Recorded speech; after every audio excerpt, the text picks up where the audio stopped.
നമസ്കാരം. ഇ ലേണിലേക്ക് ഏവർക്കും സ്വാഗതം. സർക്കാരിന്റെ വിവിധ വകുപ്പുകളിലേക്കുള്ള ഡ്രൈവർ പരീക്ഷകൾക്ക് വേണ്ടി തയ്യാറെടുക്കുന്നവർക്ക് ഡ്രൈവർ സ്പെഷ്യൽ ടോപ്പിക്കിന്റെ ക്ലാസ്സുകളുമായിട്ടാണ് നമ്മൾ ഇ ലേൺ എന്ന ഈ ചാനലിലൂടെ നിങ്ങളിലേക്ക് എത്തിയിരിക്കുന്നത്. നമ്മുടെ ക്ലാസ്സുകളൊക്കെ സ്ഥിരമായിട്ട് കാണുന്ന നിങ്ങൾ ഓരോരുത്തരും നമ്മുടെ ചാനൽ സബ്സ്ക്രൈബ് ചെയ്തിട്ടില്ല എന്നുണ്ടെങ്കിൽ സബ്സ്ക്രൈബ് ചെയ്യുവാൻ ശ്രമിക്കണമെന്ന് അറിയിക്കുകയാണ്. അതേപോലെ തന്നെ അതിൽ ആ ബെൽ ബട്ടൺ എനേബിൾ ചെയ്യുന്നതോട് കൂടിയിട്ട് നമ്മുടെ ക്ലാസ്സുകളെ പറ്റിയിട്ടുള്ള കൃത്യമായിട്ടുള്ള നോട്ടിഫിക്കേഷൻ നിങ്ങൾക്ക് ലഭിക്കുകയും ചെയ്യുന്നതായിരിക്കും. നമ്മുടെ ക്ലാസ്സുകളൊക്കെ മുടങ്ങാതെ കാണുകയും കൃത്യമായിട്ട് നോട്ട്സുകൾ എഴുതി തയ്യാറാക്കി പഠിക്കുകയും ചെയ്യണമെന്ന് നമ്മൾ അഭ്യർത്ഥിക്കുകയാണ്. ഈ വർഷം തന്നെ ഒരു സർക്കാർ ജോലി കരസ്ഥമാക്കുവാനായിട്ട് നിങ്ങളോടൊപ്പം തന്നെ ഞങ്ങളും പ്രയത്നിക്കുന്നതായിരിക്കുമെന്ന് ഞങ്ങൾ ഉറപ്പു തരികയാണ്. ഞങ്ങളെ കൊണ്ട് കഴിയുന്ന രീതിയിൽ ഏറ്റവും നല്ല ക്ലാസ്സുകൾ നിങ്ങൾക്ക് വേണ്ടി തരുവാൻ ഞങ്ങൾ ശ്രമിക്കുന്നതായിരിക്കും. അപ്പോൾ എല്ലാവർക്കും ഇ ലേണിലേക്ക് സ്വാഗതം. ഞാൻ വിനീത്. ഇന്നത്തെ ക്ലാസ്സുകൾ ആരംഭിക്കുകയാണ്. അപ്പോൾ ഇന്നത്തെ ക്ലാസ്സിൽ നമ്മൾ എന്താണ് നോക്കുന്നതെന്ന് നോക്കാം. സെൻട്രൽ മോട്ടോർ വെഹിക്കിൾ റൂൾ 1989 കേന്ദ്ര മോട്ടോർ വാഹന നിയമത്തെ അടിസ്ഥാനപ്പെടുത്തിക്കൊണ്ട് ആ നിയമത്തിലെ അടിസ്ഥാന വിവരങ്ങളെ പറ്റിയിട്ടുള്ള ക്ലാസ്സുകളാണ് ഇന്ന് നിങ്ങളിലേക്ക് എത്തുന്നത്. അതിൽ തന്നെ PSC നമ്മളോട് സിലബസിൽ പറഞ്ഞിരിക്കുന്നത് റൂൾ നമ്പർ 3, 4, 5, 8, 9, 15, 3, 16, 17A, 18, 21, 22, 26 and 32. ഇത്രയും റൂളുകളെ പറ്റിയിട്ടുള്ള അടിസ്ഥാന വിവരങ്ങളാണ് PSC നമ്മുടെ ഡ്രൈവർ സ്പെഷ്യൽ ടോപ്പിക്കിന്റെ സിലബസിൽ തന്നിരിക്കുന്നത്. എന്നാൽ ഇന്നത്തെ ക്ലാസ്സിൽ നമ്മൾ പഠിക്കുവാൻ പോകുന്നത് 3, 4, 5, 8, 9 ഈ റൂളുകളെ പറ്റിയിട്ടായിരിക്കും പഠിക്കുന്നത്. ഇതൊരു പാർട്ട് 1 വീഡിയോ ആയിട്ട് കണക്കാക്കുക. ഇതിന്റെ ബാക്കി ഭാഗങ്ങൾ പാർട്ട് 2 വീഡിയോയിൽ ഉൾപ്പെടുത്തുന്നതായിരിക്കും. നമ്മുടെ സിലബസ് അനുസരിച്ച് സെൻട്രൽ മോട്ടോർ വെഹിക്കിൾ റൂൾ 1989 ഇതിൽ നിന്നും നമ്മൾ എടുത്തിട്ടുള്ള വളരെ പ്രധാനപ്പെട്ട പോയിന്റുകൾ മാത്രമാണ് ഉൾപ്പെടുത്തിയിരിക്കുന്നത്. അപ്പോൾ നമ്മുടെ ക്ലാസ്സുകൾ കാണുന്നതിനോടൊപ്പം തന്നെ കൃത്യമായിട്ട് നിങ്ങൾ നോട്ട് എഴുതിയെടുക്കാനും ശ്രദ്ധിക്കണം. ക്ലാസ്സുകളിലേക്ക് നോക്കാം. നോക്കിയേ, rule number 3 CMVR 1989 rule number 3 എന്താണെന്ന് നോക്കാം. ഒരു വ്യക്തി വാഹനം ഓടിക്കുവാൻ പരിശീലിക്കുമ്പോഴോ ഡ്രൈവിംഗ് ടെസ്റ്റിൽ പങ്കെടുക്കുമ്പോഴോ, അപ്പോൾ ഒരു വ്യക്തി വാഹനം ഓടിക്കുന്ന സമയത്ത്, വാഹനം ഓടിക്കാൻ പഠിക്കുന്ന സമയത്ത്, അല്ലെങ്കിൽ ആ വ്യക്തി ഒരു ഡ്രൈവിംഗ് ടെസ്റ്റിൽ പങ്കെടുക്കുന്ന സമയത്ത് എന്തുണ്ടായിരിക്കണമെന്നാ പറയുന്നത്? ഫോം 3 പ്രകാരം ഇഷ്യൂ ചെയ്തിട്ടുള്ള സാധുവായ ലേണേഴ്സ് ലൈസൻസ് ഉണ്ടായിരിക്കണം. മനസ്സിലാവുന്നുണ്ടോ? നിങ്ങൾ ലേണേഴ്സ് ടെസ്റ്റിൽ പങ്കെടുക്കുകയാണ് അല്ലെങ്കിൽ ഡ്രൈവിംഗ് പരിശീലനത്തിൽ പങ്കെടുക്കുകയാണ് എന്നുണ്ടെങ്കിൽ നിങ്ങൾക്ക് നിർബന്ധമായിട്ടും എന്തു വേണം? ഒരു ലേണേഴ്സ് ലൈസൻസ് ഉണ്ടായിരിക്കണം. എങ്ങനെയുള്ളതാണ്? ഫോം 3 പ്രകാരം ഇഷ്യൂ ചെയ്തിട്ടുള്ള ഒരു ലേണേഴ്സ് ലൈസൻസ് ഉണ്ടായിരിക്കണം. Central motor vehicle rule 1989 rule number 3 പറയുകയാണ് എന്ത്? വാഹനം ഓടിക്കുവാൻ പഠിക്കുന്ന സമയത്തോ ഡ്രൈവിംഗ് ടെസ്റ്റിന് ഹാജരാകുന്ന സമയത്തോ നിങ്ങൾക്ക് എന്തു വേണമെന്ന് പറയുന്നു? ഫോം നമ്പർ 3 പ്രകാരം ഇഷ്യൂ ചെയ്തിട്ടുള്ള ലേണേഴ്സ് ലൈസൻസ് ഉണ്ടായിരിക്കണം എന്ന് പറയുന്നു. അല്ലെങ്കിൽ പരീക്ഷയ്ക്ക് ചോദിക്കുകയാണ്, നിങ്ങൾക്ക് ലേണേഴ്സ് ലൈസൻസ് ഉണ്ടായിരിക്കണം എന്ന് പറയപ്പെടുന്ന കേന്ദ്ര മോട്ടോർ വാഹന നിയമം ഏതാണെന്ന് ചോദിച്ചു കഴിഞ്ഞാൽ എന്താണ്? CMVR rule number 3. മനസ്സിലാവുന്നുണ്ടോ? അടുത്ത പോയിന്റിലേക്ക് വന്നേ. മതിയായ ഡ്രൈവിംഗ് ലൈസൻസോട് കൂടിയ ഇൻസ്ട്രക്ടർ വാഹനത്തിൽ ഉണ്ടായിരിക്കണം. രണ്ടാമത്തെ പോയിന്റ് നോക്കുക. അപ്പോ നിങ്ങൾ വാഹനം ഓടിക്കുവാൻ പരിശീലിക്കുന്ന സമയത്ത് വാലിഡ് ആയിട്ടുള്ള ഡ്രൈവിംഗ് ലൈസൻസ് ഉള്ള വാഹനം ഓടിക്കുവാൻ അറിയാവുന്ന ഒരു വ്യക്തി, ഇൻസ്ട്രക്ടർ ആയിട്ടുള്ള വ്യക്തി വാഹനത്തിൽ ഉണ്ടായിരിക്കണം എന്ന് പറയുന്നു CMVR റൂൾ നമ്പർ 3. അതുപോലെ തന്നെ ആ വ്യക്തി വാഹനത്തിൽ ഇരിക്കുന്ന സമയത്ത് വാഹനം നിയന്ത്രിക്കുവാനും സ്റ്റോപ്പ് ചെയ്യുവാനും സാധിക്കുന്ന തരത്തിലായിരിക്കണം അയാൾ ഇരിക്കേണ്ടത്. ആ വാഹനത്തിന്റെ ഇൻസ്ട്രക്ടർ എന്ന് പറയുന്നത് എന്തായിരിക്കണം? വാഹനം നിയന്ത്രിക്കുവാനും സ്റ്റോപ്പ് ചെയ്യുവാനും സാധിക്കുന്ന തരത്തിലായിരിക്കണം വാഹനത്തിനുള്ളിൽ ഇരിക്കേണ്ടത്. നിങ്ങൾക്ക് ലേണേഴ്സ് ലൈസൻസ് ഉണ്ടായിരിക്കണം എന്ന് പറയുന്നു. എപ്പോഴാണ്? വാഹനം ഓടിക്കുവാൻ പരിശീലിക്കുന്ന സമയത്ത്, അതുപോലെ തന്നെ ടെസ്റ്റിൽ പങ്കെടുക്കുന്ന സമയത്തൊക്കെ നിങ്ങൾക്ക് എന്ത് വേണം? നിർബന്ധമായിട്ടും ഫോം 3 പ്രകാരം ഇഷ്യൂ ചെയ്യപ്പെട്ടുള്ള ഒരു ഡ്രൈവിംഗ് ലൈസൻസ് ഉണ്ടായിരിക്കണം എന്ന് പറയുന്നു. ഡ്രൈവിംഗ് പരിശീലനത്തിൽ പങ്കെടുക്കുന്ന സമയത്ത് മതിയായ അല്ലെങ്കിൽ സാധുവായ ലൈസൻസോട് കൂടിയിട്ടുള്ള ഒരു ഇൻസ്ട്രക്ടർ നിങ്ങളുടെ കൂടെ ഉണ്ടായിരിക്കണം എന്ന് പറയുന്നു. അടുത്തത് എന്താ പറയുന്നത്? ആ ഇൻസ്ട്രക്ടർ എവിടെ? വാഹനത്തിനുള്ളിൽ ഉണ്ടായിരിക്കണം. അയാൾക്ക് കൃത്യമായി വാഹനം നിയന്ത്രിക്കുവാനും വേണ്ടി വന്നാൽ സ്റ്റോപ്പ് ചെയ്യുവാനും കഴിയുന്ന തരത്തിലായിരിക്കണം ഇരിക്കേണ്ടത് എന്ന് പറയുന്നു. അടുത്തത് നോക്കിക്കേ, വാഹനത്തിന്റെ മുന്നിലും പിന്നിലുമായി വെളുത്ത പശ്ചാത്തലത്തിൽ ചുവന്ന നിറത്തിൽ എൽ എന്ന അക്ഷരം പ്രദർശിപ്പിച്ചിരിക്കണം. വെളുത്ത പശ്ചാത്തലത്തിൽ ചുവന്ന നിറത്തിൽ എൽ എന്ന അക്ഷരം പ്രദർശിപ്പിച്ചിരിക്കണം. ഇതൊക്കെ എല്ലാവർക്കും അറിയാവുന്ന കാര്യമാണ്. നിങ്ങൾക്ക് അറിയാൻ മേലാത്ത ഒറ്റ കാര്യം മാത്രമേ ഉള്ളൂ, ഏത് നിയമപ്രകാരമായിരിക്കും ഇത് എൽ പ്രദർശിപ്പിക്കേണ്ടുന്നത്? പരീക്ഷയ്ക്ക് ചോദിക്കാം. എന്താണ്? വാഹനത്തിൽ എൽ എന്ന ലെറ്റർ പ്രദർശിപ്പിച്ചിരിക്കുന്നത് ഏത് കേന്ദ്ര മോട്ടോർ വാഹന നിയമപ്രകാരമാണ് എന്നൊരു ചോദ്യം വന്നാൽ നമ്മൾ എന്തെഴുതും? കേന്ദ്ര മോട്ടോർ വാഹന നിയമം റൂൾ നമ്പർ 3 അഥവാ CMVR റൂൾ നമ്പർ 3. അപ്പോൾ എൽ ബോർഡ് പ്രദർശിപ്പിക്കുന്നത് CMVR റൂൾ നമ്പർ 3 പ്രകാരമാണെന്ന് ഓർത്തു വെക്കുക. അപ്പൊ എൽ ബോർഡ് പ്രദർശിപ്പിക്കുമ്പോൾ എങ്ങനെ ഉണ്ടായിരിക്കണം എന്നാ പറയുന്നത്? കൃത്യമായിട്ടും വെളുത്ത പശ്ചാത്തലത്തിൽ, ബാക്ക്ഗ്രൗണ്ട് വൈറ്റ് ആയിരിക്കണം. ലെറ്ററിന്റെ കളർ എന്തായിരിക്കണം? ചുവപ്പായിരിക്കണം. റെഡ് കളറില് ലെറ്റർ ഉണ്ടായിരിക്കണം. ബാക്ക്ഗ്രൗണ്ട് എന്ന് പറയുന്നത് വെളുത്തതായിരിക്കണം.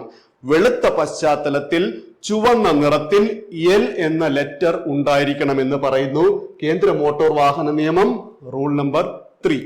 അടുത്ത് നോക്കിയേ, സമചതുരാകൃതിയോട് കൂടിയ പ്രതലത്തിന്റെ വശത്തിന് 18 സെന്റിമീറ്റർ നീളം ഉണ്ടായിരിക്കണം. അപ്പൊ നമ്മ ആ എൽ ബോർഡ് വാഹനത്തിൽ ഫിക്സ് ചെയ്യുന്ന സമയത്ത് സമചതുരാകൃതി ആയിരിക്കും. അതിന്റെ ഒരു വശത്തിന് എന്തുണ്ടായിരിക്കും? 18 സെന്റിമീറ്റർ നീളമുണ്ടായിരിക്കും. സമചതുരാകുമ്പോ എല്ലാ വശങ്ങൾക്കും 18 സെന്റിമീറ്റർ ആയിരിക്കും. അപ്പോ സമചതുരാകൃതിയോട് കൂടിയ ഒരു വശത്തിന് 18 സെന്റിമീറ്റർ നീളമുള്ള എൽ ബോർഡ് എന്നാണ് ഉദ്ദേശിച്ചിരിക്കുന്നത്. മനസ്സിലാവുന്നുണ്ടല്ലോ? വെളുത്ത പശ്ചാത്തലമായിരിക്കും, ചുവന്ന നിറമായിരിക്കും, വശങ്ങൾക്ക് 18 സെന്റിമീറ്റർ നീളമുള്ള സമചതുരമായിരിക്കും എൽ ബോർഡ് എന്ന് ഓർത്തു വെക്കുക. അടുത്തത്, എൽ എന്ന അക്ഷരത്തിന് 9 സെന്റിമീറ്റർ വീതിയും 2 സെന്റിമീറ്റർ കനവും 10 സെന്റിമീറ്റർ ഉയരവും ഉണ്ടായിരിക്കണം. ആ ഒരു പോയിന്റ് കൃത്യമായിട്ട് ഓർത്തു വെച്ചോണേ. എൽ എന്ന ലെറ്ററിന്റെ ഡെഫിനിഷൻ അല്ലെങ്കിൽ അതിന്റെ ഒരു ഡയമെൻഷൻ ആണ് കൃത്യമായിട്ട് പറയുന്നത്. എന്താണ് ഡെഫിനിഷൻ? അല്ല, ഡയമെൻഷൻ, അളവുകളെ പറ്റിയിട്ടാണ് പറയുന്നത്. 18 സെന്റിമീറ്റർ വശമുള്ള ഒരു സമചതുരാകൃതിയിലായിരിക്കണം എൽ എന്ന ബോർഡ് ഉണ്ടായിരിക്കേണ്ടത്. വെളുത്ത പശ്ചാത്തലമായിരിക്കണം, ചുവന്ന നിറമായിരിക്കണം. പോരാത്തതിന് അതിന്റെ വീതി എന്ന് പറയുന്നത് 9 സെന്റിമീറ്റർ ആയിരിക്കണം. വീതി എത്രയാണ്? 9 സെന്റിമീറ്റർ ആയിരിക്കണം. ഉയരം എന്ന് പറയുന്നതോ 10 സെന്റിമീറ്റർ ഉയരമുണ്ടായിരിക്കണം. ഇനി അതിന്റെ കനം എത്രയായിരിക്കണം? 2 സെന്റിമീറ്റർ കനമുണ്ടായിരിക്കണം. മനസ്സിലാവുന്നുണ്ടോ? അപ്പോ central motor vehicle rule number 3 പറയുന്ന കാര്യങ്ങളെ പറ്റിയിട്ടാണ് നമ്മൾ പഠിച്ചുകൊണ്ടിരിക്കുന്നത്. നിങ്ങൾക്ക് ഡ്രൈവിംഗ് ലൈസൻസിൽ ടെസ്റ്റിൽ പങ്കെടുക്കുന്ന സമയത്തോ അല്ലെങ്കിൽ പരിശീലന സമയത്തോ സാധുവായിട്ടുള്ള ലേണേഴ്സ് ലൈസൻസ് ഉണ്ടായിരിക്കണം എന്ന് പറയുന്നു. ഇൻസ്ട്രക്ടർ കൂടെ ഉണ്ടായിരിക്കണം. അദ്ദേഹത്തിന് വാഹനം വേണ്ടി വന്നാൽ നിയന്ത്രിക്കുവാനും സ്റ്റോപ്പ് ചെയ്യുവാനും കഴിയുന്ന തരത്തിലായിരിക്കണം വാഹനത്തിൽ ഇരിക്കേണ്ടത് എന്ന് പറയുന്നു. അതുപോലെ തന്നെ നിർബന്ധമായിട്ടും വാഹനത്തിൽ എൽ എന്ന് പറയുന്ന ബോർഡ് പ്രദർശിപ്പിച്ചിരിക്കണം. മുന്നിലും പിന്നിലും കൃത്യമായിട്ട് കാണാൻ കഴിയുന്ന തരത്തില് എൽ ബോർഡ് പ്രദർശിപ്പിച്ചിരിക്കണം എന്ന് പറയുന്നു. എൽ എന്ന് പറയുന്ന ആ ബോർഡിന്റെ ഒരു സമചതുരാകൃതിയായിരിക്കണം എന്ന് പറയുന്നു. വശങ്ങൾക്ക് 18 സെന്റിമീറ്റർ നീളമുണ്ടായിരിക്കണം എന്ന് പറയുന്നു. അതുപോലെ തന്നെ എന്താണ് അടുത്തത്? അക്ഷരത്തിന് 9 സെന്റിമീറ്റർ വീതി ഉണ്ടായിരിക്കണം. എൽ എന്ന് പറഞ്ഞ അക്ഷരത്തിന് 9 സെന്റിമീറ്റർ വീതി ഉണ്ടായിരിക്കണം. 2 സെന്റിമീറ്റർ കനം ഉണ്ടായിരിക്കണം. അക്ഷരത്തിന്റെ കനം 2 സെന്റിമീറ്റർ ആയിരിക്കണം എന്ന് പറയുന്നു. അതേപോലെ തന്നെ അക്ഷരത്തിന്റെ ഉയരം എന്ന് പറയുന്നത് എത്രയായിരിക്കണം? 10 സെന്റിമീറ്റർ ആയിരിക്കണം എന്ന് പറയുന്നു central motor vehicle rule number 3. അടുത്ത നോക്കിയേ, റൂൾ നമ്പർ 4 ആണ് നമ്മൾ പറയുന്നത്. എന്താണ് റൂൾ നമ്പർ 4 പറയുന്നത്? Evidence as to the correctness of address and age. അതായത് നമ്മൾ വാഹനം ഓടിക്കുവാനായിട്ട് ലൈസൻസ് എടുക്കണമെങ്കിൽ നമ്മളുടെ പ്രായം തെളിയിക്കുന്നതിനുള്ള, വിലാസം തെളിയിക്കുന്നതിനുള്ള രേഖകൾ, തെളിവുകൾ കൃത്യമായി കൊടുത്തെങ്കിൽ മാത്രമേ നമുക്ക് ലൈസൻസ് ലഭിക്കൂ എന്നറിയാം. അപ്പോ വയസ്സും വിലാസവും തെളിയിക്കുന്നതിനുള്ള രേഖകളെ പറ്റിയിട്ടാണ് കേന്ദ്ര മോട്ടോർ വാഹന നിയമം റൂൾ നമ്പർ 4 പറയുന്നത്. Central motor vehicle rule number 4 പറയുന്നു എന്ത്? വയസ്സും വിലാസവും തെളിയിക്കുന്നതിനുള്ള രേഖകളെ പറ്റിയിട്ട്. നോക്കിക്കേ, ലൈസൻസ് ലഭിക്കുന്നതിനായി എല്ലാ അപേക്ഷകരും അവരുടെ വയസ്സും വിലാസവും തെളിയിക്കുന്ന ഏതെങ്കിലും ഒന്നോ അതിലധികമോ രേഖകൾ ഹാജരാക്കണം. അപ്പോ നിങ്ങളുടെ വയസ്സും വിലാസവും തെളിയിക്കുന്ന ഒന്നോ അതിലധികമോ രേഖകൾ ഹാജരാക്കണമെന്ന് പറയുന്ന കേന്ദ്ര മോട്ടോർ വാഹന നിയമമാണ് rule number 4 of central motor vehicle rules 1989. അപ്പൊ 1989 കേന്ദ്ര മോട്ടോർ വാഹന നിയമത്തിലെ 4ാമത്തെ റൂൾ പറയുന്നത് എന്താണെന്ന് ചോദിച്ചാൽ, ലൈസൻസ് എടുക്കണമെങ്കിൽ ഒന്നോ അതിലധികമോ രേഖകൾ ഹാജരാക്കിയിരിക്കണം വയസ്സും വിലാസവും തെളിയിക്കുന്നതിന് വേണ്ടിയിട്ട്. ഏതൊക്കെ രേഖകളാണ് ഹാജരാക്കാൻ പറ്റുന്നത് നോക്കിയേ. ഇലക്ഷൻ ID ഹാജരാക്കാം, ലൈഫ് ഇൻഷുറൻസ് പോളിസി ഡോക്യുമെന്റ്സ് ഉണ്ടെങ്കിൽ അത് ഹാജരാക്കാം എന്ന് പറയുന്നു. അതുപോലെ തന്നെ നിങ്ങൾ പാസ്പോർട്ട് നേടിയിട്ടുണ്ടെങ്കിൽ അതും നിങ്ങൾക്ക് ഹാജരാക്കാം. സ്കൂൾ സർട്ടിഫിക്കറ്റ്, ആധാർ കാർഡ്, ജനന സർട്ടിഫിക്കറ്റ്. അടുത്ത നോക്കിക്കേ, ഈ 7ാമത് എഴുതിയിരിക്കുന്ന പോയിന്റ് ആണ് സിവിൽ സർജൻ റാങ്കിൽ കുറയാത്ത മെഡിക്കൽ പ്രാക്ടീഷണർ നൽകുന്ന വയസ്സ് തെളിയിക്കുന്ന സർട്ടിഫിക്കറ്റ്. അപ്പോൾ ഇതൊരു പ്രധാനപ്പെട്ട പോയിന്റ്. കാരണം നമ്മൾ ഇങ്ങനെ ഒരു പോയിന്റ് എങ്ങും കേട്ടിട്ടില്ല. നമ്മളൊന്നുമില്ലെന്നുണ്ടെങ്കിൽ ഈ SSLC ബുക്കോ ആധാർ കാർഡോ ഐഡന്റിറ്റി കാർഡോ ഒക്കെ ആയിരിക്കും ചിലപ്പോൾ കൊടുക്കുന്നത്. പക്ഷെ അതിന് പകരം പറയുന്നു എന്ത്? സിവിൽ സർജൻ റാങ്കിൽ കുറയാത്ത മെഡിക്കൽ പ്രാക്ടീഷണർ നൽകുന്ന വയസ്സ് തെളിയിക്കുന്ന സർട്ടിഫിക്കറ്റ്. ഒരുപക്ഷെ സെന്റൻസ് ബേസ്ഡ് ആയിട്ടാണ് ചോദ്യങ്ങൾ ചോദിക്കുന്നത് എങ്കിൽ ഇങ്ങനെ ഒരു സെന്റൻസ് തരും. അടുത്ത സെന്റൻസും കൂടെ തന്നിട്ട് ട്രൂ ഓർ ഫാൾസ്, ഏതാണ് ശരി തെറ്റ് ഏതാണ്, 1 2 ശരി 2 3 ശരി എന്നൊക്കെ പറഞ്ഞ് ചോദിക്കാൻ സാധ്യതയുണ്ട്. അതുകൊണ്ട് ഇത് കൃത്യമായിട്ട് വായിച്ചു വെച്ചേക്കണം. അപ്പം ഒരു രജിസ്ട്രേർഡ് മെഡിക്കൽ പ്രാക്ടീഷണർ എങ്ങനെയുള്ള ആളായിരിക്കണം?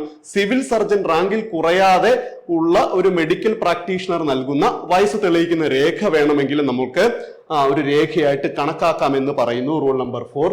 അടുത്ത നോക്കിയാൽ സെക്ഷൻ 28 ക്ലോസ് കെ പ്രകാരം സംസ്ഥാന ഗവൺമെന്റ് നിർദ്ദേശിക്കുന്ന മറ്റേതെങ്കിലും രേഖ. ഇതും സെന്റൻസ് ബേസ്ഡ് ആയിട്ട് ചോദിക്കാൻ സാധിക്കുന്ന ചോദ്യമാണ്. സംസ്ഥാന ഗവൺമെന്റ് രേഖ നൽകുന്നു വയസ്സ് തെളിയിക്കുന്നതിന് വേണ്ടിയിട്ട്. ഏത് വകുപ്പ് അനുസരിച്ചാ? സെക്ഷൻ 28 ക്ലോസ് കെ പ്രകാരം സംസ്ഥാന ഗവൺമെന്റ് നൽകുന്ന മറ്റേതെങ്കിലും രേഖയായാലും നിങ്ങൾക്ക് ഉപയോഗിക്കാമെന്ന് പറയുന്നു. അതുപോലെ തന്നെ കേന്ദ്ര ഗവൺമെന്റ്, സംസ്ഥാന ഗവൺമെന്റ് അല്ലെങ്കിൽ തദ്ദേശ സ്വയംഭരണ സ്ഥാപനം എന്നീ ഓഫീസുകളിൽ നിൽക്കുന്ന പേ സ്ലിപ്പ്, സാലറി പേ സ്ലിപ്പാണത്. അപ്പൊ അത് വേണമെങ്കിൽ നിങ്ങൾക്ക് ഉപയോഗിക്കാം എന്ന് പറയുന്നു. അടുത്ത എന്താ നോക്കിക്കേ, പ്രൂഫ് ഓഫ് റെസിഡൻസിന് പുറമെ വിദേശികൾക്ക് ലൈസൻസ് നേടാൻ proof of legal presence in India കൂടി ഹാജരാക്കണം.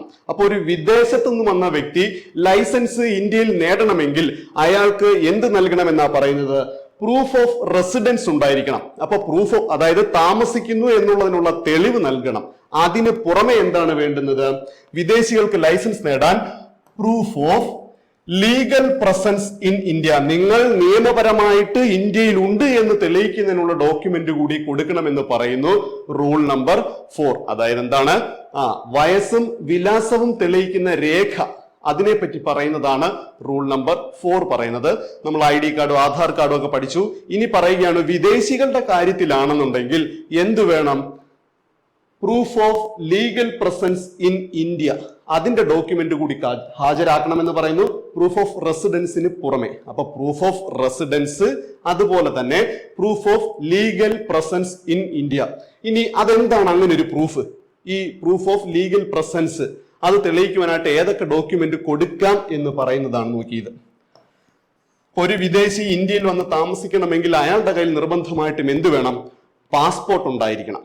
അപ്പൊ പാസ്പോർട്ട്, അതുപോലെ തന്നെ ഇന്ത്യയിലേക്ക് വരണമെങ്കിൽ അയാൾക്ക് എന്തുണ്ടായിരിക്കണം? ഇന്ത്യൻ എംബസി കൊടുത്ത വിസ ഉണ്ടായിരിക്കണം. വാലിഡ് ആയിട്ടുള്ള പാസ്പോർട്ടും അതേപോലെ തന്നെ വിസ, വാലിഡ് ആയിട്ടുള്ള വിസ. ഇതെന്താണ്? Legal presence in India. അതായത് അയാളുടെ വിസയിൽ പറഞ്ഞിരിക്കുന്ന അത്രയും കാലത്തോളം അയാൾ ഇന്ത്യയിൽ ഉണ്ടായിരിക്കും. അതെന്താണ്? ലീഗൽ പ്രസൻസ് ആയിട്ട് കണക്കാക്കാനുള്ള രേഖയാണെന്ന് പറയുന്നു. FRRO രജിസ്ട്രേഷൻ, അതായത് ഫോറിൻ റീജിയണൽ രജിസ്ട്രേഷൻ ഓഫീസ്, അവർ നൽകുന്ന സർട്ടിഫിക്കറ്റ് ആണെന്നുണ്ടെങ്കിലും proof of legal presence in India എന്നുള്ളതിന് തെളിയിക്കുന്ന ഡോക്യുമെന്റ് ആണ്. ഇനി അതല്ലെങ്കിൽ സി ഫോം, അതുമല്ലെന്നുണ്ടെങ്കിൽ അഡ്രസ് പ്രൂഫ്. ഈ സി ഫോം എന്ന് പറഞ്ഞാൽ മറ്റൊന്നുമല്ല, അയാൾ ഇവിടെ വന്നിട്ട് ഏതെങ്കിലും, ഇപ്പം ഒരു വിദേശി ഇന്ത്യയിൽ വരുന്നു, ഇന്ത്യയിലുള്ള ഏതെങ്കിലും ഒരാളോടൊപ്പമാണ് അയാൾ താമസിക്കുന്നത്, അയാൾ ഇന്ത്യൻ സിറ്റിസൺ ആണ് എന്നുണ്ടെങ്കിൽ അതുമായിട്ട് ബന്ധപ്പെട്ട അല്ലെന്നുണ്ടെങ്കിൽ അത് തെളിയിക്കുന്നതിനുള്ള രേഖയാണ് എന്ന് പറയുന്നത് സി ഫോം എന്ന് പറയുന്നത്. അഡ്രസ് പ്രൂഫ്, അയാൾ എവിടെയാണോ താമസിക്കുന്നത്, ഈ വിദേശി എവിടെയാണോ താമസിക്കുന്നത്, ഹോട്ടലാണെങ്കിൽ അങ്ങനെ, അതല്ലെങ്കിൽ മറ്റു ഹോം സ്റ്റേയിലാണെന്നുണ്ടെങ്കിൽ അങ്ങനെ, അപ്പൊ അതിന്റെ പ്രൂഫ് നൽകാമെന്ന് പറയുന്നു. അപ്പൊ ഇതെല്ലാം എന്താണ്? ലീഗൽ പ്രസൻസ് ഇൻ ഇന്ത്യ എന്നുള്ളതാണ് പറയുന്നത്. ഒരു വിദേശിക്ക് ലൈസൻസ് ലഭിക്കണമെങ്കിൽ അയാൾക്ക് എന്ത് കൊടുക്കണം? പ്രൂഫ് ഓഫ് റെസിഡൻസ്, ഇന്ത്യയിൽ താമസിക്കുന്നു എന്നുള്ളതിന് പുറമെ ലീഗൽ പ്രസൻസ് കൂടി ഹാജരാക്കണം, അതിന്റെ ഡോക്യുമെന്റ് കൂടി ഹാജരാക്കണം എന്ന് പറയുന്നു central motor vehicle rule number 4. അടുത്ത നോക്കിക്കേ. മേൽപ്പറഞ്ഞ രേഖകൾ മതിയായ കാരണങ്ങളാൽ അപേക്ഷകന് നൽകുവാൻ സാധിക്കുന്നില്ല എങ്കിൽ executive magistrate, first class judicial magistrate അല്ലെങ്കിൽ നോട്ടറി മുമ്പാകെ നടത്തിയ സത്യപ്രസ്താവന തന്റെ വയസ്സും വിലാസവും തെളിയിക്കുന്ന രേഖയായി ലൈസൻസിങ് അതോറിറ്റിക്ക് മുമ്പാകെ നൽകാവുന്നതാണ്. അപ്പോ ഒരാൾക്ക് ചില പ്രത്യേക കാരണങ്ങളാൽ അയാൾക്ക് തന്റെ വയസ്സും വിലാസവും തെളിയിക്കുന്ന രേഖയായിട്ട് നമ്മൾ പറഞ്ഞ ആധാർ കാർഡോ അല്ലെങ്കിൽ ആധാർ കാർഡോ ID കാർഡോ മറ്റു രേഖകൾ ഒന്നും സബ്മിറ്റ് ചെയ്യാൻ, ജനന സർട്ടിഫിക്കറ്റ് ഒന്നും സബ്മിറ്റ് ചെയ്യാൻ സാധിക്കുന്നില്ല. അങ്ങനെയുള്ള വ്യക്തിക്ക് എന്ത് നൽകാമെന്നാ പറയുന്നത്?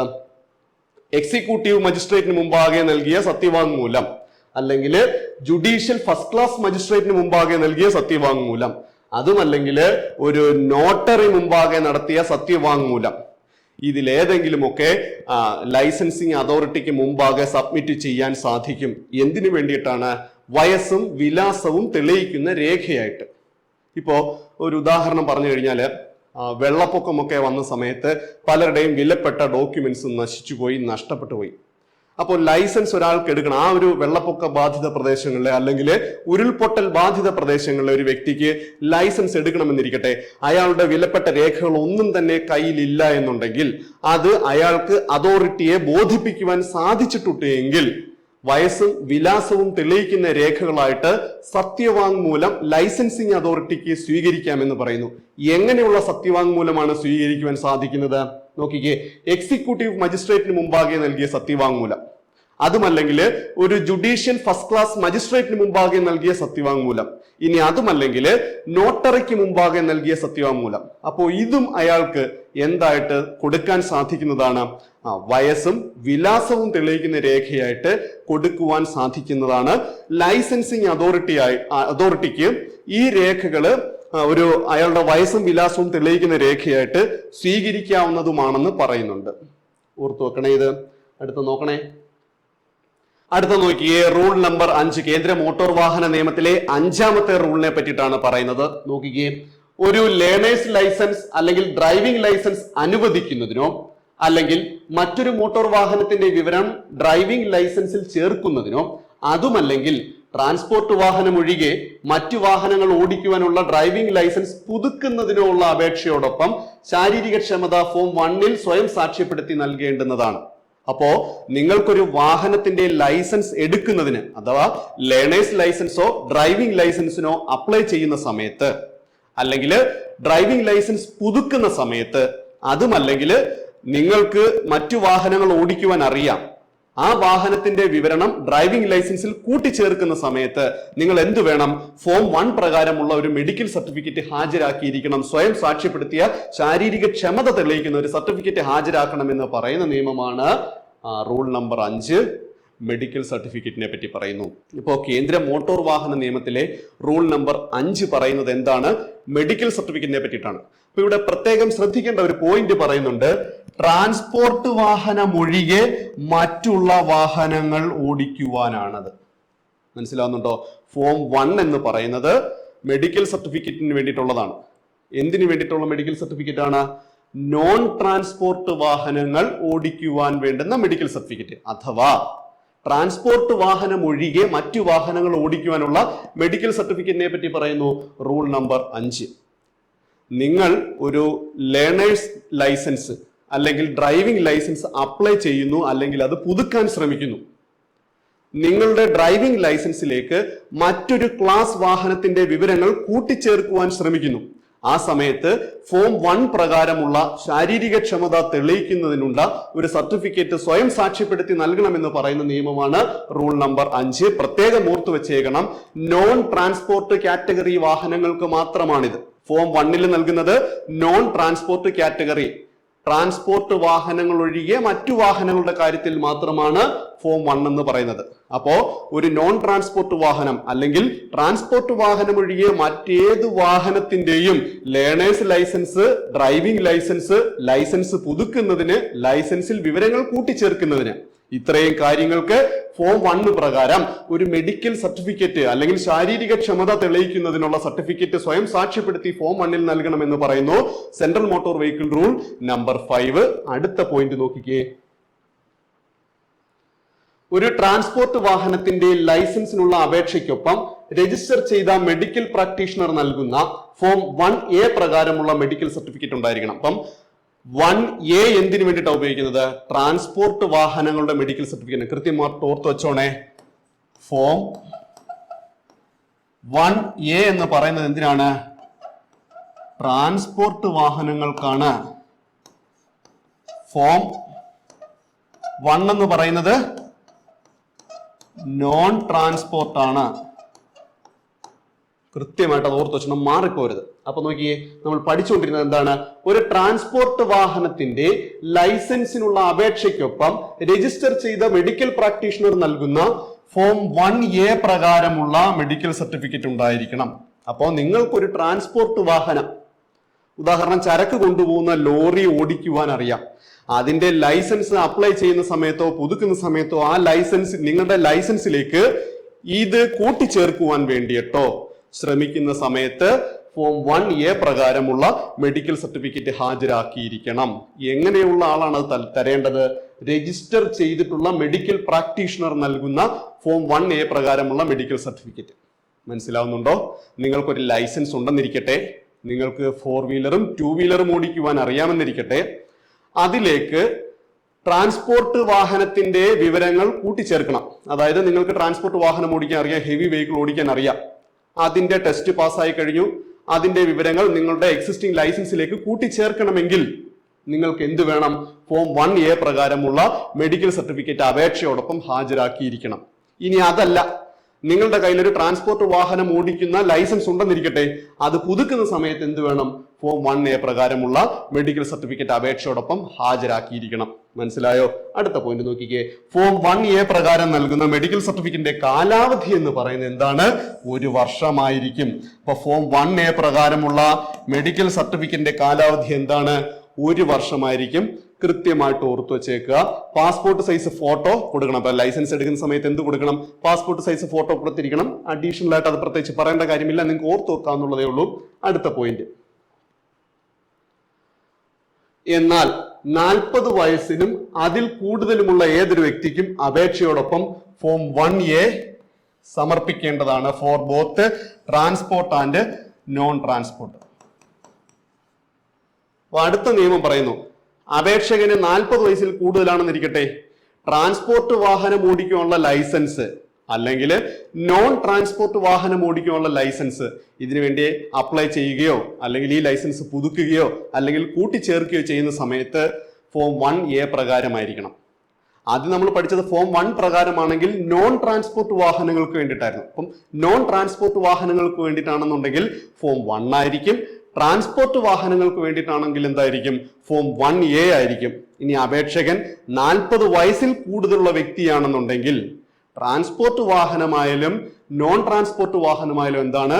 ഫോം 1A ആയിരിക്കും. നോക്കിക്കേ, ആദ്യം നമ്മൾ പറഞ്ഞ പോയിന്റ് എന്താണ്? അപേക്ഷകൻ നോൺ ട്രാൻസ്പോർട്ട് കാറ്റഗറിയിൽപ്പെട്ട വാഹനമാണ് ഓടിക്കുന്നതെങ്കിൽ അയാൾക്ക് ഫോം 1 പ്രകാരമുള്ള മെഡിക്കൽ സർട്ടിഫിക്കറ്റ് അല്ലെങ്കിൽ ഫോം മെഡിക്കൽ സർട്ടിഫിക്കറ്റിന് വേണ്ടുന്നത് ഫോം 1 പ്രകാരമായിരിക്കും, സ്വയം സാക്ഷ്യപ്പെടുത്തി നൽകണമെന്ന് ആദ്യം പറഞ്ഞു. രണ്ടാമത്തത്, ട്രാൻസ്പോർട്ട് കാറ്റഗറിയിൽപ്പെട്ട വാഹനമാണ് അയാൾ ഓടിക്കുന്നതെങ്കിൽ അയാൾ നൽകേണ്ടത് ഫോം 1A പ്രകാരമുള്ള സർട്ടിഫിക്കറ്റ് ആയിരിക്കണം, അല്ലെങ്കിൽ ഫോം 1A അയാൾ നൽകേണ്ടുന്നത്. ഇനി 40 വയസ്സിന് മുകളിലുള്ള വ്യക്തിയാണെന്നുണ്ടെങ്കിൽ അയാൾക്ക് ട്രാൻസ്പോർട്ട് ആണെങ്കിലും നോൺ ട്രാൻസ്പോർട്ട് ആണെങ്കിലും അയാൾ നൽകേണ്ടത് ഫോം 1A പ്രകാരമായിരിക്കും. പഠിക്കുന്ന സമയത്ത് ക്ലാരിറ്റിയോടുകൂടി കൃത്യമായിട്ട് പഠിച്ചു പോയി കഴിഞ്ഞാൽ മറന്നു പോകത്തില്ല. അപ്പൊ ഇതൊന്ന് കൃത്യമായിട്ട് നോട്ട് ചെയ്ത് വെച്ച് തന്നെ പഠിക്കാൻ ശ്രമിക്കുക. ഷോർട്ടായിട്ട് തന്നേ ഉള്ളൂ. അടുത്ത പോയിന്റ് നോക്കിക്കേ. അടുത്തത് റൂൾ നമ്പർ 8 പറ്റിയിട്ടാണ് നമ്മൾ പഠിക്കാൻ പോകുന്നത്. Minimum educational qualification four driving transport vehicle. ഒരു ചരക്ക് വാഹനം ഓടിക്കുവാൻ വേണ്ടിയുള്ള മിനിമം വിദ്യാഭ്യാസ യോഗ്യതയെ പറ്റി പറയുന്ന നിയമമാണ് കേന്ദ്ര മോട്ടോർ വാഹന നിയമത്തിലെ 8ാമത്തെ rule. Central motor vehicle rule number 8 എന്താ പറയുന്നത്? മിനിമം എഡ്യൂക്കേഷണൽ ക്വാളിഫിക്കേഷൻ, മിനിമം വിദ്യാഭ്യാസ യോഗ്യത. എന്തിനു വേണ്ടുന്ന വിദ്യാഭ്യാസ യോഗ്യത? ഒരു ട്രാൻസ്പോർട്ട് വാഹനം ഓടിക്കുവാൻ വേണ്ടുന്ന മിനിമം വിദ്യാഭ്യാസ യോഗ്യതയെ പറ്റി പറയുന്നു കേന്ദ്ര മോട്ടോർ വാഹന നിയമത്തിലെ 8ാമത്തെ റൂൾ. എന്താണെന്ന് നോക്കിയേ. ട്രാൻസ്പോർട്ട് വാഹനങ്ങൾ ഓടിക്കുവാനുള്ള ലൈസൻസ് നേടുന്നതിന് അപേക്ഷകൻ മിനിമം 8ാം ക്ലാസ് പാസ്സായിരിക്കണം. അപ്പൊ മിനിമം വിദ്യാഭ്യാസ യോഗ്യത എന്തായിരുന്നു? 8ാം ക്ലാസ് ആയിരുന്നു. ലാസ്റ്റ് ഒരു ടെസ്റ്റ് വരുന്നുണ്ട്, കൃത്യമായിട്ട് കേട്ടിരുന്നെങ്കിലേ മനസ്സിലാവത്തുള്ളൂ. അപ്പൊ മിനിമം 8ാം ക്ലാസ് പാസ്സായിരിക്കണം. ഒരു ട്രാൻസ്പോർട്ട് വാഹനം, ചരക്ക് കൊണ്ടുപോകുന്ന വാഹനം ഓടിക്കണമെങ്കിൽ അപേക്ഷകൻ എന്തായിരിക്കണം? മിനിമം യോഗ്യത എന്ന് പറയുന്നത് 8ാം ക്ലാസ് പാസ്സായിരിക്കണം. മിനിമം വിദ്യാഭ്യാസ യോഗ്യത എന്ന് പറയുന്നത് 8ാം ക്ലാസ് പാസ്സായിരിക്കണം എന്ന് പറയുന്നു. എന്നാൽ ട്രാൻസ്പോർട്ട് വാഹനത്തിന്റെ ലൈസൻസ് പുതുക്കുന്നതിനോ ഡ്രൈവിംഗ് ലൈസൻസിൽ മറ്റ് ക്ലാസ്സുകളിലുള്ള ട്രാൻസ്പോർട്ട് വാഹനം ചേർക്കുന്നതിനോ ഇത് ബാധകമല്ല. അപ്പോൾ നിങ്ങൾക്കൊരു ട്രാൻസ്പോർട്ട് വാഹനം ഓടിക്കുവാനുള്ള ലൈസൻസ് ഉണ്ട്. ആ ലൈസൻസ് പുതുക്കണമെന്നുണ്ടെങ്കിൽ എന്ത് വേണ്ട? ഈ ഒരു 8ാം ക്ലാസ് എന്നുള്ളത് വേണ്ട. അപ്പൊ ഒന്ന് ലോജിക്കലായിട്ട് ചിന്തിച്ചു കഴിഞ്ഞാൽ മനസ്സിലാകും എന്താണ്. 8ാം ക്ലാസ് പാസ്സായ വ്യക്തിയായിരിക്കും ട്രാൻസ്പോർട്ട് വാഹനം ഓടിക്കാനുള്ള ലൈസൻസ് എടുത്തിരിക്കുന്നത്. പിന്നെ അത് പുതുക്കണമെന്ന് പറഞ്ഞു കഴിഞ്ഞാൽ അതിന്റെ ആവശ്യമില്ല എന്ന് ഒന്ന് ലോജിക്കിൽ ഉപയോഗിക്കാന്നുള്ളത്. പിന്നെ എന്തെങ്കിലും പ്രത്യേക സന്ദർഭങ്ങളിൽ മാത്രമായിരിക്കും ഇത് വരുന്നത്. അപ്പൊ ലൈസൻസ് പുതുക്കുന്നതിന്, ട്രാൻസ്പോർട്ട് വാഹനം ഓടിക്കാനുള്ള ലൈസൻസ് പുതുക്കുന്നതിന് ഇത് ബാധകമല്ല. അതുപോലെ തന്നെ പ്രത്യേകം പറഞ്ഞിരിക്കുന്ന മറ്റൊരു കാര്യമാണ്, മറ്റ് ക്ലാസ്സുകളിലുള്ള ട്രാൻസ്പോർട്ട് വാഹനം ചേർക്കുന്നതിനോ ഇത് ബാധകമല്ല. അതൊന്ന് ശ്രദ്ധിച്ചോണം. അപ്പോ ട്രാൻസ്പോർട്ട് കാറ്റഗറിയിൽപ്പെട്ട മറ്റേതെങ്കിലും വാഹനം നിങ്ങൾക്ക് ഓടിക്കുവാൻ അറിയാം, നിങ്ങൾ അതിനുള്ള യോഗ്യത നേടിയിട്ടുണ്ട്, നിങ്ങളുടെ ഡ്രൈവിംഗ് ലൈസൻസിലേക്ക് അത് ചേർക്കണമെങ്കിൽ മിനിമം യോഗ്യത 8ാം ക്ലാസ് എന്നുള്ളത് ബാധകമല്ലെന്നാണ് പറയുന്നത്. ഇനി ഇതിനകത്ത് ഞാൻ നേരത്തെ പറഞ്ഞ പോലെ ഒരു ട്വിസ്റ്റ് എന്ന് പറഞ്ഞു കഴിഞ്ഞാൽ, കുറഞ്ഞ വിദ്യാഭ്യാസ യോഗ്യത എന്നത് 2019 മോട്ടോർ വാഹന ഭേദഗതി നിയമത്തിലൂടെ ഒഴിവാക്കപ്പെട്ടു. അപ്പോ ഇപ്പോ നിലവില് കുറഞ്ഞ വിദ്യാഭ്യാസ യോഗ്യത എന്ന് പറയുന്ന സംഗതി ഇല്ല എന്ന് മനസ്സിലാവുന്നുണ്ടോ? അപ്പോ ഒരു ട്രാൻസ്പോർട്ട് വാഹനം ഓടിക്കുവാനുള്ള മിനിമം വിദ്യാഭ്യാസ യോഗ്യത ചുവടെ പറയുന്നവയിൽ ഏതാണ്? 10ാം class pass, 7ാം class pass, 8ാം class pass. Minimum വിദ്യാഭ്യാസ യോഗ്യത ഇല്ല എന്നൊരു ചോദ്യം വന്ന് 4 ഓപ്ഷനും തന്നാൽ എന്തുത്തരം എഴുതും? മിനിമം വിദ്യാഭ്യാസ യോഗ്യത ഇല്ല എന്ന് എഴുതണം. അപ്പോ വാഹനങ്ങൾ ഓടിക്കുവാനുള്ള മിനിമം വിദ്യാഭ്യാസ യോഗ്യത എന്ന് പറയുന്നത് 2019 മോട്ടോർ വാഹന ഭേദഗതി നിയമത്തിലൂടെ ഒഴിവാക്കിയിരിക്കുന്നു എന്ന് കൃത്യമായിട്ട് മനസ്സിലാക്കുക. ഇൻ കേസ് PSCക്ക് ചോദിക്കുകയാണ് മിനിമം വിദ്യാഭ്യാസ യോഗ്യത എന്നുള്ളത് ഒഴിവാക്കിയ ഭേദഗതി ഏതാണെന്ന് ചോദിച്ചു കഴിഞ്ഞാൽ നമ്മൾ പറയുന്നത് മോട്ടോർ വാഹന ഭേദഗതി നിയമം 2019. മനസ്സിലാവുന്നുണ്ടോ? അപ്പൊ 2019 മോട്ടോർ വാഹന ഭേദഗതി നിയമത്തിലൂടെ ഒഴിവാക്കിയത് എന്താണെന്ന് ചോദിച്ചു കഴിഞ്ഞാലോ, മോട്ടോർ വാഹനങ്ങൾ ഓടിക്കുവാനുള്ള മിനിമം വിദ്യാഭ്യാസ യോഗ്യത 2019 മോട്ടോർ വാഹന ഭേദഗതിയിലൂടെ ഒഴിവാക്കിയത് എന്താണ്?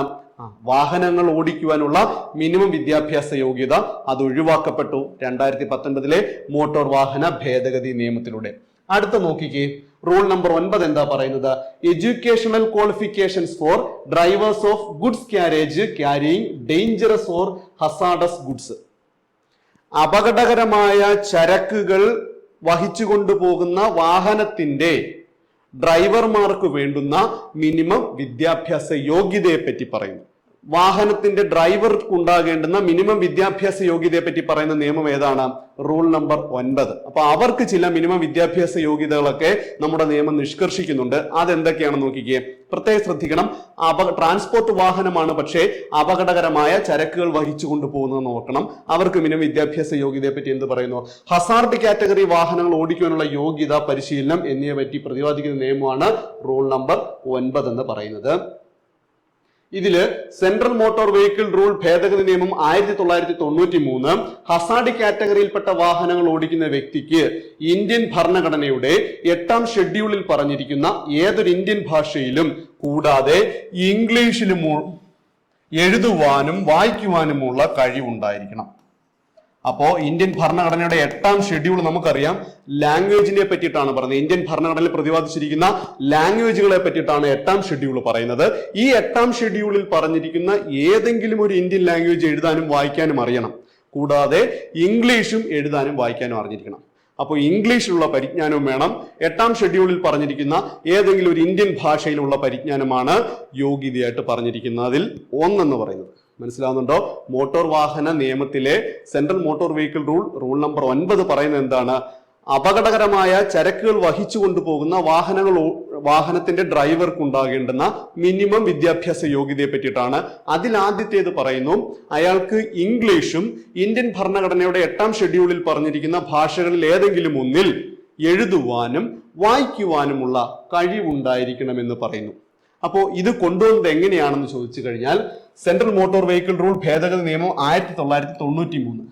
മനസ്സിലാവുന്നുണ്ടോ? മിനിമം വിദ്യാഭ്യാസ യോഗ്യത കൊണ്ടുവന്നു. ആർക്ക് കൊണ്ടുവന്നു? അപകടകരമായ ചരക്കുകൾ ഓടിക്കുന്ന വാഹനത്തിന്റെ ഡ്രൈവർമാർക്കുണ്ടായിരിക്കേണ്ടുന്ന മിനിമം വിദ്യാഭ്യാസ യോഗ്യതയെ പറ്റി പറഞ്ഞിരിക്കുന്ന നിയമം ഏതാണ് എന്ന് ചോദിച്ചു കഴിഞ്ഞാൽ സെൻട്രൽ മോട്ടോർ വെഹിക്കിൾ റൂൾ ഭേദഗതി നിയമം 1993. ഒന്നാമത്തെ ചോദ്യം. രണ്ടാമത്തെ ചോദ്യം എങ്ങനെയായിരിക്കും? 1993 കേന്ദ്ര മോട്ടോർ വാഹന ഭേദഗതി നിയമത്തിൽ ഉൾപ്പെടുത്തിയിരിക്കുന്നത് എന്താണെന്ന് ചോദിച്ചു കഴിഞ്ഞാൽ എന്തുത്തരം പറയും? അപകടകരമായ ചരക്കുകൾ കൊണ്ടുപോകുന്ന വാഹനത്തിന്റെ ഡ്രൈവർക്ക് ഉണ്ടായിരിക്കേണ്ടുന്ന മിനിമം വിദ്യാഭ്യാസ യോഗ്യത. ഈ മിനിമം വിദ്യാഭ്യാസ യോഗ്യത ഒഴിവാക്കിയിരുന്നു. ആർക്ക് വേണ്ടിയിട്ടാണ് ഒഴിവാക്കിയത്? വെറും ട്രാൻസ്പോർട്ട് കാറ്റഗറി വാഹനങ്ങൾക്ക്. അത് ഓടിക്കുന്ന ഡ്രൈവർമാർക്ക് മിനിമം വിദ്യാഭ്യാസ യോഗ്യത വേണ്ട. 2019 മോട്ടോർ വാഹന ഭേദഗതി നിയമത്തിലൂടെ ആ മിനിമം വിദ്യാഭ്യാസ യോഗ്യത എന്നുള്ളത് ഒഴിവാക്കപ്പെട്ടു. എന്നാൽ 1993 മോട്ടോർ വാഹന ഭേദഗതി നിയമം പറയുന്നത് എന്താണ്? മിനിമം വിദ്യാഭ്യാസ യോഗ്യത ഉണ്ടായിരിക്കണമെന്ന് പറയുന്നു. ആർക്ക്? അപകടകരമായ ചരക്കുകൾ വഹിച്ചുകൊണ്ട് പോകുന്ന വാഹനത്തിന്റെ ഡ്രൈവർമാർക്ക് ഉണ്ടായിരിക്കണം. എന്തുണ്ടായിരിക്കണം എന്ന് പറയുന്നു? ഇന്ത്യൻ ഭാഷകളിൽ ഏതെങ്കിലും ഒന്നിൽ, 8ാം ഷെഡ്യൂളിൽ പറഞ്ഞിരിക്കുന്ന ഇന്ത്യൻ ഭാഷകളിൽ ഏതെങ്കിലും ഒന്നിൽ എഴുതുവാനും വായിക്കുവാനുള്ള കഴിവുണ്ടായിരിക്കണം. ഇംഗ്ലീഷിലും പരിജ്ഞാനം ഉണ്ടായിരിക്കണം. എന്ന് വെച്ചാൽ എഴുതുവാനും വായിക്കുവാനും അറിഞ്ഞിരിക്കണം എന്ന് പറഞ്ഞു. അടുത്ത എന്താ നോക്കിക്കേ. ഹസാഡ് കാറ്റഗറിയിൽപ്പെട്ട ചരക്കുകളുടെ വാഹനം ഓടിക്കുന്നതിനായി ഒരു ഗവൺമെന്റ് അംഗീകൃത സ്ഥാപനത്തിൽ നിന്നും നിർദ്ദിഷ്ട സിലബസിൽ 3 ദിവസത്തെ ട്രെയിനിങ്ങോടുകൂടി കോഴ്സ് പൂർത്തിയാക്കിയ സർട്ടിഫിക്കറ്റും ഉണ്ടായിരിക്കണം. അപ്പം അവർക്ക് 3 ദിവസത്തെ ട്രെയിനിങ് നിർബന്ധമാണ്. അപ്പോൾ ഇന്ത്യൻ ഭാഷയിൽ ഒന്നിലും ഇംഗ്ലീഷ് ഭാഷയിലും എഴുതുവാനും വായിക്കുവാനും അറിഞ്ഞിരിക്കണം. ഏതെങ്കിലും ഒരു സർക്കാർ അംഗീകൃത സ്ഥാപനത്തിൽ നിന്ന് 3 ദിവസത്തെ ട്രെയിനിങ്ങോടുകൂടിയ കോഴ്സും പൂർത്തിയാക്കിയ സർട്ടിഫിക്കറ്റും ഉണ്ടായിരിക്കണം. അതായത് കോഴ്സ് എന്ന് പറഞ്ഞാൽ മറ്റൊന്നുമല്ല, ഹസാഡസ് ഗുഡ്സ് കൈകാര്യം ചെയ്യേണ്ടത് എങ്ങനെയാണ്, അതുപോലെ തന്നെ വാഹനം ഓടിക്കുമ്പോൾ ശ്രദ്ധിക്കേണ്ട കാര്യങ്ങൾ എന്തൊക്കെയാണ് എന്ന് തുടങ്ങിയ ഒരു കോഴ്സാണത്. 3 ദിവസമാണ് ആ കോഴ്സിന്റെ കാലാവധി എന്ന് പറയുന്നത്. ഏതെങ്കിലും ഒരു ഗവൺമെന്റ് അംഗീകൃത സ്ഥാപനത്തിൽ നിന്ന് ഈ കോഴ്സ് പാസ്സായതിന്റെ സർട്ടിഫിക്കറ്റ് കൂടി ഉണ്ടായിരിക്കണമെന്നും കൂടി പറയുന്നുണ്ട്. അപ്പോ ഇന്ന് നമ്മൾ പഠിച്ചിട്ടുള്ളത് കേന്ദ്ര മോട്ടോർ വാഹന നിയമം 1989, central motor vehicle rules 1989 rule number 3, 4, 5, 8, 9 ഇത്രയും നിയമങ്ങളെ പറ്റിയിട്ടാണ് നമ്മൾ പഠിച്ചിരിക്കുന്നത്. കൃത്യമായിട്ട് നോട്ട്സുകൾ എഴുതി തന്നെ പരീക്ഷയ്ക്ക് വേണ്ടി തയ്യാറാകണം. ഈ കഴിഞ്ഞ ക്ലാസ്സുകളിലെ നോട്ട്സ് ഒക്കെ ഇടയ്ക്കിടയ്ക്ക് എടുത്തു വെച്ച് വായിച്ചു നോക്കി റിവൈസ് ചെയ്ത് മനസ്സിൽ കൃത്യമായിട്ട് നോട്ട്സ് ഉറപ്പിക്കണം. കൺസെപ്റ്റ് എന്താണ് കൃത്യമായിട്ട് മനസ്സിലാക്കണം. ഫാക്ച്വൽ സ്റ്റഡി അല്ല, കൺസെപ്റ്റ് ഓറിയന്റഡ് ആയിട്ടുള്ള സ്റ്റഡിയാണ് നിങ്ങൾക്ക് വേണ്ടുന്നത്. അത് കൃത്യമായിട്ട് മനസ്സിലാക്കി വെക്കണം. തുടരെ വീഡിയോസ് നമ്മൾ ഇനിയും അപ്ലോഡ് ചെയ്യുന്നതായിരിക്കും. ഇടയ്ക്ക് ചില സാങ്കേതിക തകരാറുകളാണ് ഈ വീഡിയോ അപ്ലോഡ് ചെയ്യാൻ ലാഗ് ആകുന്നത്. അത് നിങ്ങൾ മൈൻഡ് ആക്കേണ്ട കാര്യമേ ഇല്ല. നിങ്ങൾ കൃത്യമായിട്ട് ക്ലാസ്സുകൾ ഫോളോ ചെയ്യുക, നോട്ട്സ് കൃത്യമായിട്ട് എഴുതി തയ്യാറാക്കി വെക്കുക, കൃത്യമായിട്ട് അത് വായിച്ച് റിവൈസ് ചെയ്ത് പഠിക്കുവാനുള്ള ഒരു പരിശ്രമം നിങ്ങളിൽ നിന്നുണ്ടാവുക. അപ്പോൾ എല്ലാവർക്കും നല്ലൊരു വിജയാശംസകൾ നേരുന്നു. നന്നായിട്ട് പഠിക്കുക. ഈ വർഷം തന്നെ സർക്കാർ ജോലിയിൽ നേടുക.